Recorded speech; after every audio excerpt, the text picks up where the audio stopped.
नमस्कार, जेके channel live में आप सभी का स्वागत है। मैं हूं आपके साथ प्रियंका चौधरी और मेरे साथ है मेरी सहयोगी पल्लवी जम्वाल। पल्लवी, कोरोना के मामले दिन प्रतिदिन बढ़ते हुए जा रहे हैं और जाहिर तौर पे एक बहुत ही सनसनीखेज मामला जो है अभी देखने को मिला है। 40 जो छात्राएं हैं जम्मू यूनिवर्सिटी की वो पॉजिटिव आई हैं, तो जाहिर तौर पर बहुत ज़्यादा सतर्कता बरतने की ज़रूरत है और एक बहुत गंभीर मामला है जो सामने निकल कर आया है। बिल्कुल प्रियंका, क्योंकि जिस तरीके से रैपिड टेस्टिंग करवाई जा रही है, हर जगह कैंपेन लगाए जा रहे हैं जहाँ पर रैपिड टेस्टिंग जो है वो लोगों की जा रही है और उसी बीच एक बड़ा मामला जम्मू यूनिवर्सिटी से आया है और जहाँ पर जो बच्चे हैं, जो छात्राएं हैं वो पॉजिटिव पाई गई है और जो आंकड़ा है वो काफ़ी ज़्यादा बड़ा, 40 छात्राएं पॉजिटिव पाई गई हैं यहाँ पर। बहुत ज़रूरी है कि अभी से इस तरीके के कदम उठाए जाए क्योंकि यूनिवर्सिटी में जहाँ पर क्लासेस लग रही हैं, एग्जाम्स भी आने वाले हैं और उसी के साथ साथ अगर हम 10th और 12th की भी बात करते हैं तो 10th और 12th के एग्जाम्स भी चल रहे हैं। बिल्कुल, जाहिर तौर पर एग्जाम्स भी चल रहे हैं और ऐसे में पल्लवी बहुत ज़्यादा अनिवार्य हो गया है क्योंकि बच्चों ने जब से स्कूलों का रुख किया है, कॉलेजेस का रुख किया है, तो कहीं ना कहीं उनकी सतर्कता बरतना बहुत ज़रूरी हो गया है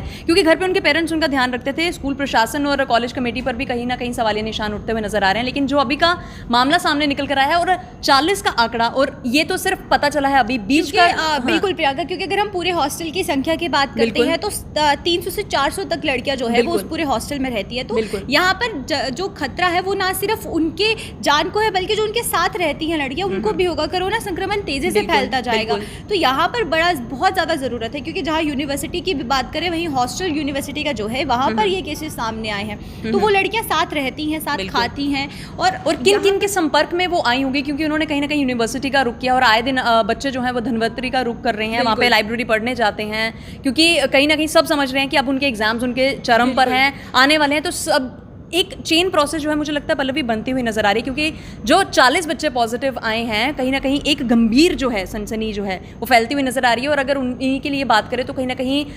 प्रशासन की तरफ से या कॉलेज प्रबंधक की तरफ से, यूनिवर्सिटी प्रबंधक की तरफ से उन्हें घर भेजने की बात सामने प्रियंका बिल्कुल, और बहुत लाजमी मांग थी जो कि बच्चों द्वारा भी की जा रही थी बार बार। और चाहे वो यूनिवर्सिटी की बात करें या फिर कॉलेजेस की बात करें, बच्चों का साफ कहना है कि जो आप एग्जाम्स है वो हमारे आप ऑनलाइन लीजिए क्योंकि अगर पढ़ाई ऑनलाइन हुई है तो जो एग्जाम्स है वो भी ऑनलाइन होने चाहिए। लेकिन अब जिस तरीके के मामले सामने आ रहे हैं और अब उन छात्राओं को उनके घर वापस भेजा जा रहा है, तो ये एक बहुत बड़ा सवालिया निशान है कि अगर वो छात्राएं पॉजिटिव हुई हैं तो उनको क्वारंटीन करने की बजाय, उनको आइसोलेशन में रखने की बजाय उन्हें घर भेजा जा रहा है वापस। तो कहीं ना कहीं वो उनके लिए तो खतरा है ही है, उनके परिवार वालों के लिए भी खतरा बनता हुआ नजर आएगा क्योंकि जहाँ पे उन्हें क्वारंटीन करके एक अलग ही आइसोलेटेड वार्ड्स में रखा जाना चाहिए। क्योंकि अगर हम जीएमसी की बात करें वहाँ पे आईसीयू और नॉन आईसीयू वार्ड भी जो दोनों भर चुके हैं क्योंकि कोरोना के मामले, ये दूसरी लहर के जो मामले हैं वो दिन प्रतिदिन पल्लवी बढ़ते हुए नजर आ रहे हैं। जहाँ पर अगर छात्राएं पॉजिटिव आई हैं तो उसका ये मतलब भी है कि एम्प्लॉयज भी पॉजिटिव आ सकते हैं और जो हॉस्टल में और लड़कियां वहाँ रुकी हैं वो भी पॉजिटिव आ सकती है। बिल्कुल 100% ये चीज जो है, अगर 40 बच्चे आज पॉजिटिव आए हैं तो कहीं ना कहीं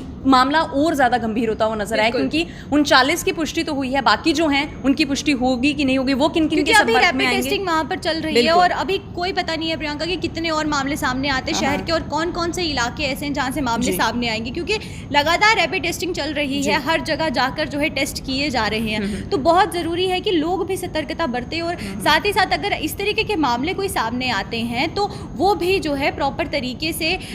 SOPs को फॉलो करें। और हमें भी हर एक वीडियो में कहा जाता है बिल्कुल, भूपिंदर जी कह रहे हैं कि आपके मास्क कहाँ हैं? सर, हमारे मास्क हमारे पास हैं, लेकिन कहीं ना कहीं अनिवार्य ये है कि मास्क पहनकर आप लोगों को अवगत करवाना कहीं ना कहीं एक प्रोटोकॉल के अगेंस्ट हो जाता है। एहतियात हम लोग बरत कर रहते हैं लेकिन जब हमें अपने काम के लहजे से आना होता है तो ही हम एक साथ आते हैं और अन्यथा हम लोगों के मास्क हम लोगों के पास रहते हैं और 24 घंटे हम मास्क पहनते हैं क्योंकि अगर हम आप लोगों को एहतियात बरतने के लिए कह रहे हैं तो कहीं ना कहीं उस चीज़ का पालन हम भी बखूबी से निभा रहे हैं। जी, तो जाहिर तौर पर आज का मकसद यही था कि लाइव सेशन का कि कहीं ना कहीं केसेस जो हैं उनमें इजाफा होता हुआ नजर आ रहा है। तो अब आप लोगों से भी यही सहयोग करने की अपील की जाएगी बार बार कि आप लोग भी कहीं ना कहीं चालान के डर से मास्क ना पहने बल्कि अपने मानसिकता के डर पे, अपने स्वास्थ्य के डर पे मास्क बिल्कुल, क्योंकि जबरदस्ती कोई किसी से SOPs या गाइडलाइंस फॉलो नहीं करवा सकता। अगर हम खुद अपनी सेहत का ध्यान नहीं रखेंगे तो कोई जबरदस्ती आकर जो है बिल्कुल हमारी सेहत का ध्यान नहीं रख सकता। बिल्कुल, और यहाँ तो बच्चों की बात है, आने वाले भविष्य की बात है जिन्हें और सवाल यहाँ पर ये उठता है और सवाल आप लोगों से भी यहाँ पर हम ये करना चाहेंगे कि क्या आपको लगता है कि इस समय जहाँ पर कोरोना बढ़ता जा रहा है,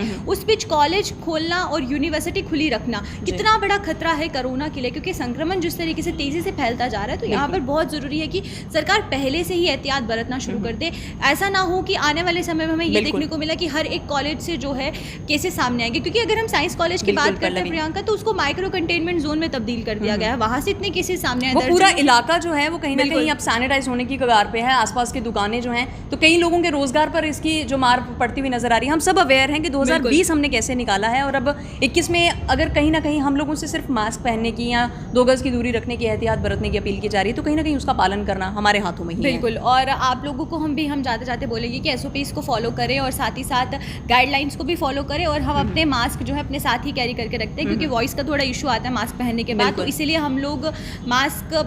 उतार कर जो है लाइव करते हैं और उसके बाद मास्क पहन लेते हैं, और ऑफिस में पूरे तरीके से सैनिटाइजर्स का यूज़ करते हैं और सोशल डिस्टेंसिंग को भी फॉलो करते हैं। तो चलिए, आज के इस लाइव के मकसद से यही था कि आप लोगों को रूबरू करवाएं कोरोना से आती हुई एक अपडेट से। फिलहाल मुझे और पल्लवी को दीजिए इजाज़त। नमस्कार।